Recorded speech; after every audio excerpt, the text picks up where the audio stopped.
All right, guys, welcome back. It's me, Daniel, with VintageMagic.com, and we ended up purchasing the collection that my client, who flew in from Texas, Angel, came in from town with his girlfriend, Holly, and here is them reconciled. This video is all about I'm not gonna, I decided not to take every card out of the sleeve and leave them in pages. I do that once in a while because of just time. So we're going to go through some of the cards, key cards, and see the conditions. Enjoy. See if anything's worth grading.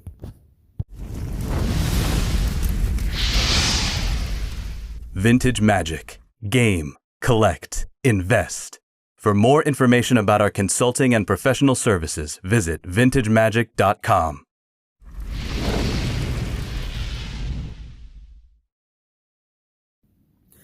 All right, guys, welcome back. It's me, Daniel, VintageMagic.com, and this is the collection that we purchased from Angel of Dallas, Texas. This is the Black Lotus. Let's start with this guy. I'm going to send this probably to grading. You'll probably get it's really clean. It's in terms of surface, but it's not. Edges are really, the front ones are. So, not too confident it's going to get, it's not going to get like a 9 or anything, obviously. Hopefully not, because that would be bad for Beckett. But I would guess it'd probably get like, I don't know, neighborhood of 8 edges, I would hope. Because the back's actually pretty good. It's centered okay. The gloss is fine. And that would probably put it down to an overall BGS 8 and a half maybe at best, or an 8 at worst, in my opinion. But that would be, people ask, well, Dan, why don't you just sell that ungraded? Yeah, I could, but for this type of card, it's good to have it graded sometimes. Another card I found that was pretty interesting was this Time Vault. I thought it was pretty nice condition for what it is, but do I think it's like a BGS 9.5 type of thing? No. I don't know, corner on the top left is a little soft, in my opinion. But again, grading is a little weird. There's a top nick there on the left, or the top edge. So and also there's a one right there on the left. So yeah, I think this will probably get a 9. Now, this is probably more a key card, but again, I'm not too confident it's going to get, like a 9.5 or something. So, and then the other card, another rare that I saw that was, I would say it's, I don't know if I'm going to grade it or not. It's just the Ankh of Mishra. It's pretty clean. I'd probably say overall it's pretty really clean. So, but the top is, there's a lot of edge wear. They're probably 8 it's probably going to be a 9, type of thing. And we'll see what I do here. I'll probably end up sending it in. I haven't decided. So a lot of you guys will probably ask me, well, Dan, is this going to be for sale on the website, on eBay?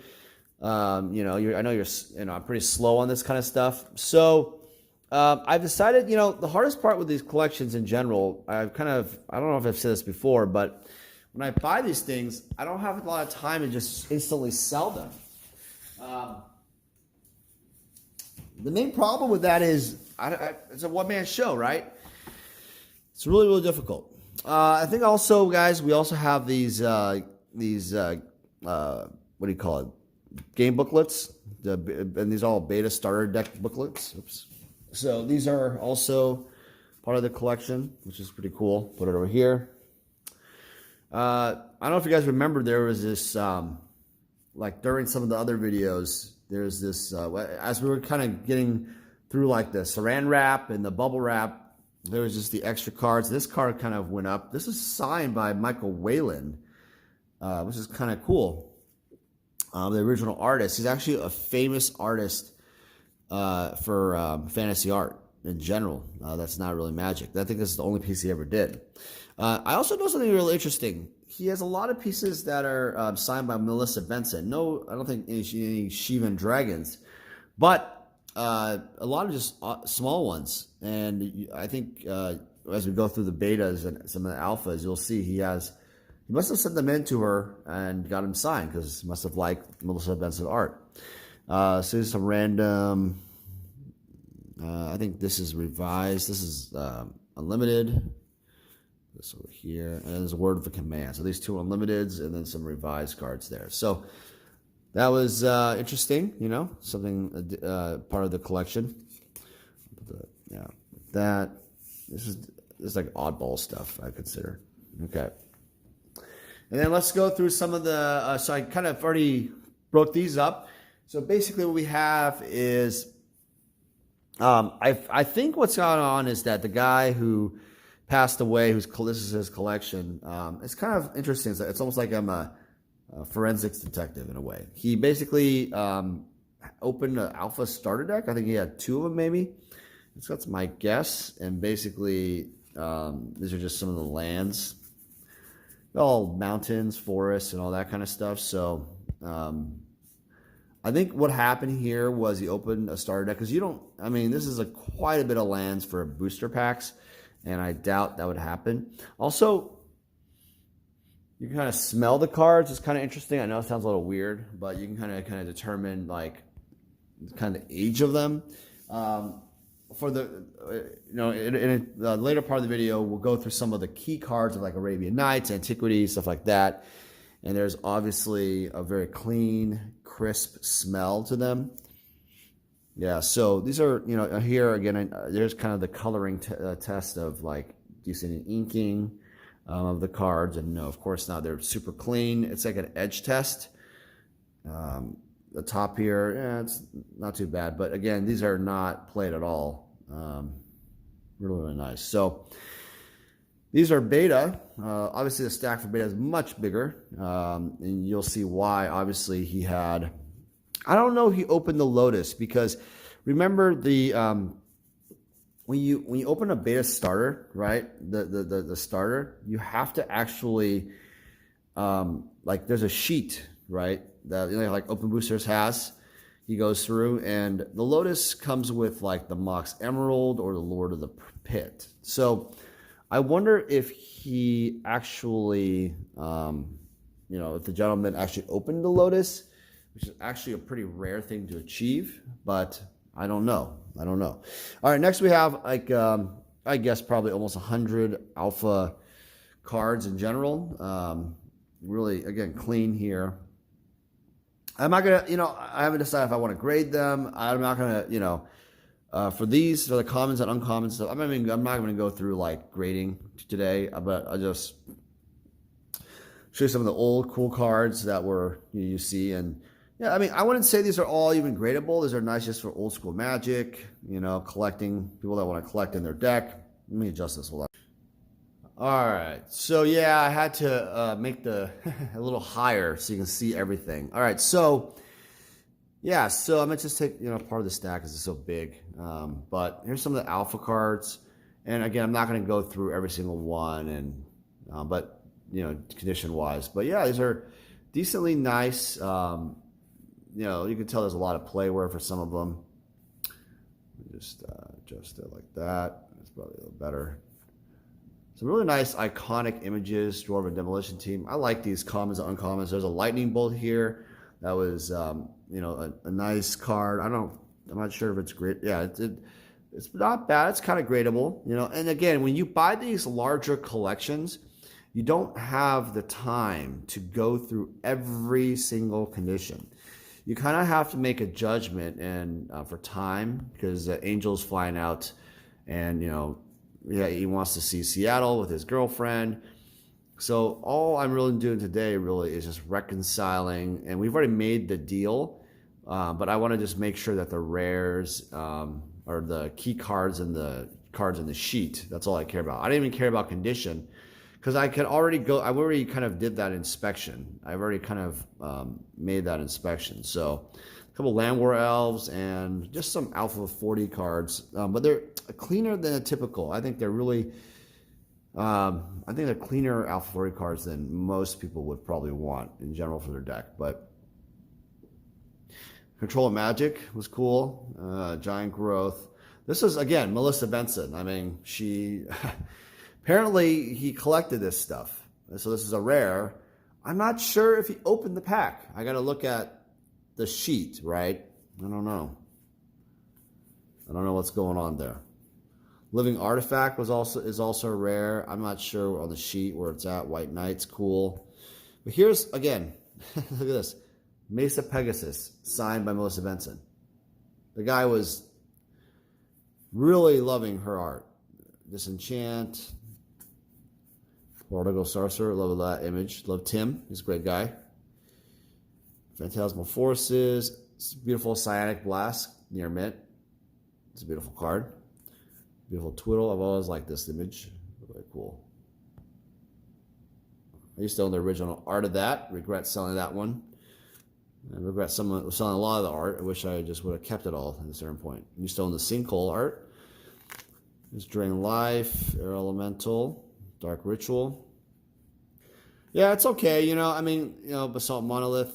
I always like playing the Basalt Monolith combo with Power Artifact. Library of Lane. And Tear, and a nice Regrowth Lay Druid. So, yeah, I mean, overall, it was a nice little, amount of the alpha cards. I thought it was a nice, about 100 or so, close to that. The beta cards obviously were substantially more. I thought there's a nice little stack here of cards. Obviously, Time Vault and the Ankh were the big cards, but there's some cards in here, so we'll take a look at that. So again, yeah, I don't know. I think he gets all these extra ones because he opened booster packs, or I'm sorry, starter decks. Here's a Zombie Master, which is the rare. So I'll just kind of, I'll just do it this way. Yeah. And there's uncommons. There's Bad Moon, Sinkhole. So that's common. I would do the uncommons, but man, I don't have the interest right now. Black Knight, which is cool. Hypnotic, so 2 hippies, which is really awesome.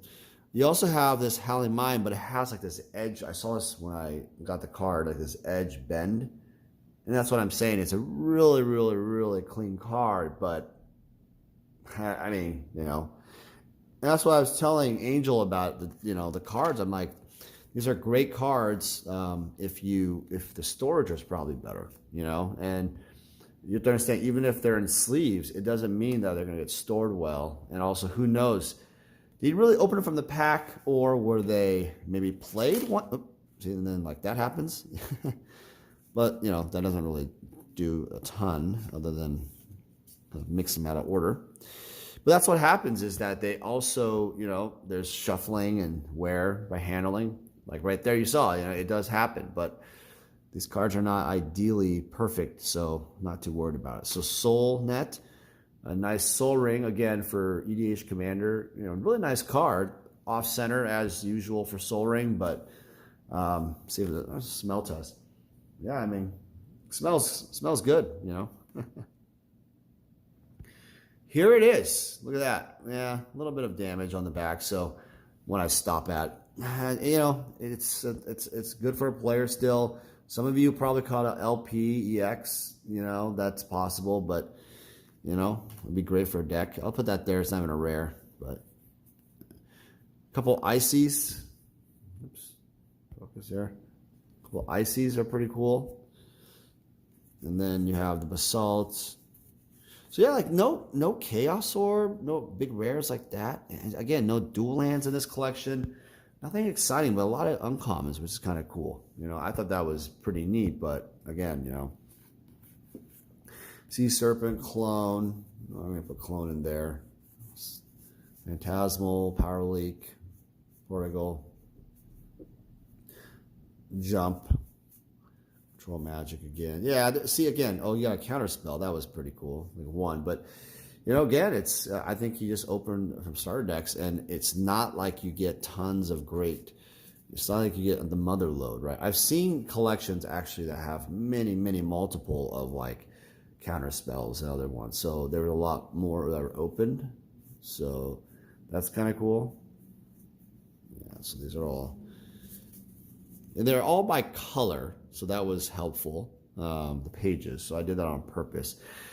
We'll not have time to reconcile, and again, for these for a while. I mean, the thing is, people ask me, well, Dan, can I buy that wild growth from you, or the hurricane or lure or whatever, right? No, I don't have the time to do it. It sounds really lame, but it's a process, because like this wild growth is actually really clean, right?